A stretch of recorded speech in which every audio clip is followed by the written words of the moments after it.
let's move on to AV news and a little bit of bad news, Ian. Yeah, reports suggesting that Auro Technologies, creator of the Auro 3D audio system, has filed for bankruptcy. It's one of those stories where immediately it sounds like it's bad news, because obviously a company going into insolvency is bad news. But there's kind of seeds of optimism in there as well. First of all, parent company, Galaxy Studios, seems to be fine in itself. And word is that the bankruptcy proceedings were taken more as a precautionary measure rather than a reactionary one. Essentially, COVID-19 wasn't a good time for them or any of the companies that they deal with. So obviously, times have been tight.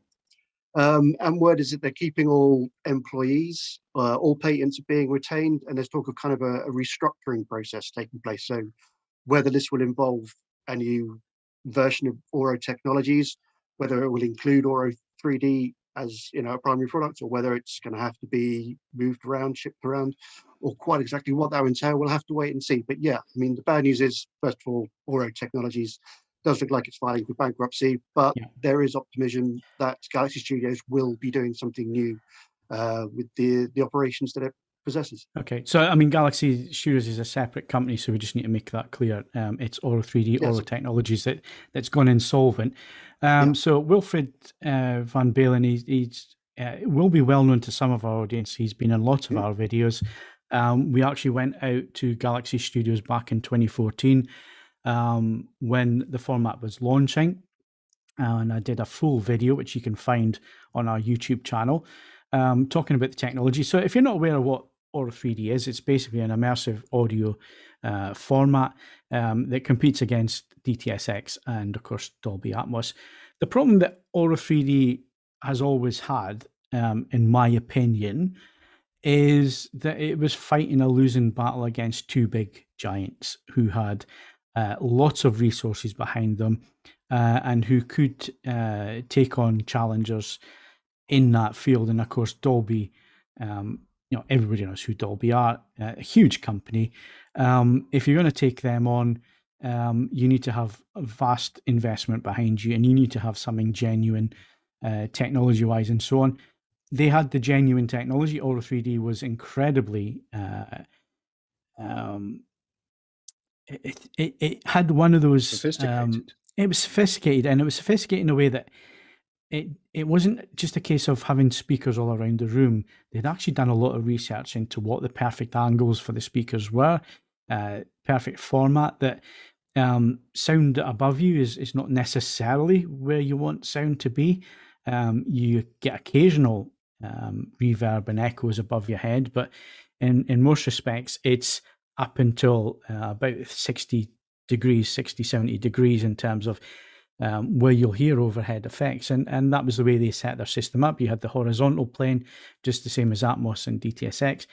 But then you had the height channels and a voice of God speaker, which very rarely worked. It was only for flyovers of airplanes and that kind of thing. But everything was more on this plane where obviously you could hear the sound directly and so on. And it was an excellent system. We had lots of demonstrations. I've got equipment here that can do Auro 3D. The problem was the speaker placement was different to Atmos in terms of, to get the best out of it, you needed to have the speakers set a different way to Atmos, which DTS manages to marry in because the speaker placements are roughly the same between those two formats. Auro were a little bit different, so there was that. But the main problem was coming into a marketplace where you have a dominant player like Dolby, and to a lesser extent DTS. You are going to struggle to get people on board, and that was the problems that they ran into. There are releases out there that are in Auro 3D, but they're not of major. They're not major AA titles or anything like that. It's more European film studios and that kind of thing, which is a shame. If you haven't watched the video, go watch the video, because Galaxy Studios, I've been to Skywalker Ranch, and it's like the European version of Skywalker Ranch. It is so impressive. It's just one massive facility. Lots of mixing stages, dubbing stages, color correction, grading suites, all under the one roof. And of course, it has massive studios, recording studios as well. So you could fit a full orchestra into the main recording studio and record your sound score for the film as you're mixing the film in another room, as you're grading it in another. Fantastic facility. And of course, Auro was Wilfried's little baby, and unfortunately, it sounds like things have gotten tough for them. So we send our best wishes. Sorry, I was a little bit rude. I didn't ask for anybody else's opinion on the Auro story. Did you want to come in, Jules? Only to say that as I go around calibrating, I very rarely saw anybody set up for Auro 3D. Yeah.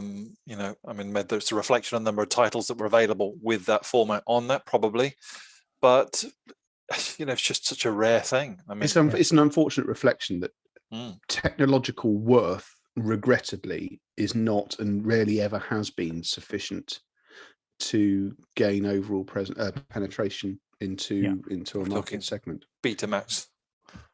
Well, I mean, obviously, Auro 3D doesn't even have a porn segment, sort of.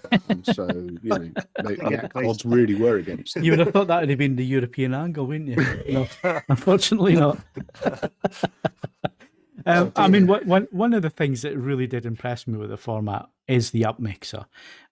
You could send it a mono track, which Wilfried did with us with a demo, and amazing what that upmixer could do in terms of creating a stereo sound field from a mono recording, the way it worked it out on the fly and did that. So it wasn't just about surround effects and all the rest of it. The little upmixer, I keep forgetting the name of it. It's got Auro in there somewhere. I can't think of it off the top of my head, but it was a fantastic upmixer. So hopefully there's some life left in that technology.